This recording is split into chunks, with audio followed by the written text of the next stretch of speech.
ഒരു സഹോദരി പറയാണ്, വേറെ ഏതോ ഉഖ്തിനെ വിളിച്ചുകൊണ്ട് വന്ന് ക്ലാസ് എന്ന് പറഞ്ഞിട്ട്, എന്നിട്ട് പറയാണ്, നമ്മുടെ ഉമ്മാമ്മമാരൊക്കെ ചിലപ്പോൾ ചോദിക്കും വീട്ടിൽ ഖുർആൻ ഉണ്ടോ എന്ന്. അങ്ങനെ ചോദിക്കാൻ പാടില്ല, മുസ്ഹഫ് ഉണ്ടോ എന്ന് ചോദിക്കണം. എവിടുന്നാണ് ഇറങ്ങി വന്നത്? നാട്ടുകാരെ വിശ്വാസാക്കാൻ വേണ്ടി ഖുർആൻ ചോദിക്കാൻ പാടില്ല പോലെ മുസ്ഹഫ് എന്ന് പറയണമെന്ന് വെറുതെ കൺഫ്യൂഷൻ ഉണ്ടാക്കുകയാണ്. മുസ്ഹഫ് എന്ന് പറഞ്ഞാൽ ഏട് എന്നർത്ഥം. ഇതിന് ഖുർആൻ എന്നും പറയാം. നമ്മുടെ ഹൃദയത്തിലുള്ളത് മഹ്ഫൂദാണ്. മുസ്ഹഫ് എന്ന് പറഞ്ഞാൽ മഹ്ഫൂദാണ്. അതിനെയും ഖുർആൻ എന്ന് പറയാം. നമ്മൾ പാരായണം ചെയ്യുന്നു, ഇത് മത്ലൂബാണ്, പാരായണമാണ്. ഇതിനെയും ഖുർആൻ എന്ന് പറയാം. ഇപ്പം എൻ്റെ പ്രസംഗത്തിന് എൻ്റെ പ്രസംഗം എന്ന് പറയാം.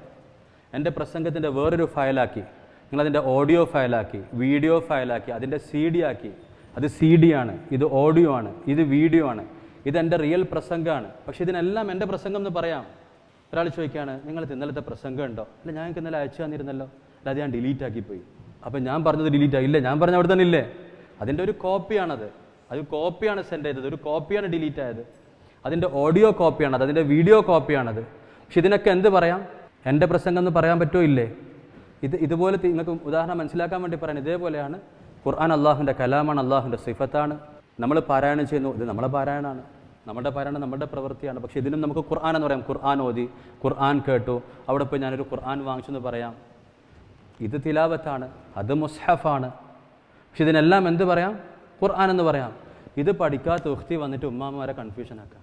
ഇത് കേരളത്തിൽ നടന്ന ഓൺലൈൻ ക്ലാസ്സിൻ്റെ കാര്യം ഞാൻ പറയുന്നത്. നമ്മളിതിൻ്റെയൊക്കെ പുഴുക്കുത്തുകളെ, വൈറസുകളെ കണ്ടുപിടിച്ച് പുറത്തിടുമ്പോൾ ആൾക്കാർക്ക് ദേഷ്യം പിടിക്കുക. വലിയ മഹാന്മാരെ, മഹദികളെ നമ്മൾ എന്തോ പറഞ്ഞു. എല്ലാ ജനങ്ങളെ കൺഫ്യൂഷൻ ആക്കുന്നവരെ നമ്മൾ എന്തായാലും പിടിക്കണം. കാരണം അല്ലെങ്കിൽ അവരെ കറക്റ്റ് പിടിച്ചില്ലെങ്കിൽ അവർ ഈ നാട്ടിലെ ബാക്കി എല്ലാവരും വഴിതെറ്റിയവരാന്ന് പറയും. അപ്പം ഇങ്ങനെ കോംപ്ലിക്കേഷൻ ഉണ്ടാക്കണം. ഇത് കേൾക്കുന്ന ഒരു ഉമ്മാമൻ്റെ അവസ്ഥകൾ ആലോചിച്ച് നോക്കിയാൽ പിറ്റേന്ന് മോളെ മുസ്ഹഫ് ഇങ്ങ് എടുക്കോ? കാരണം ഇന്നലത്തെ ക്ലാസ് കേട്ട് ബേജാറായില്ലേ? ഖുർആൻ എന്ന് പറയാൻ പാടില്ല, മുസ്ഹഫ് എന്നേ പറയാൻ പാടുള്ളൂ.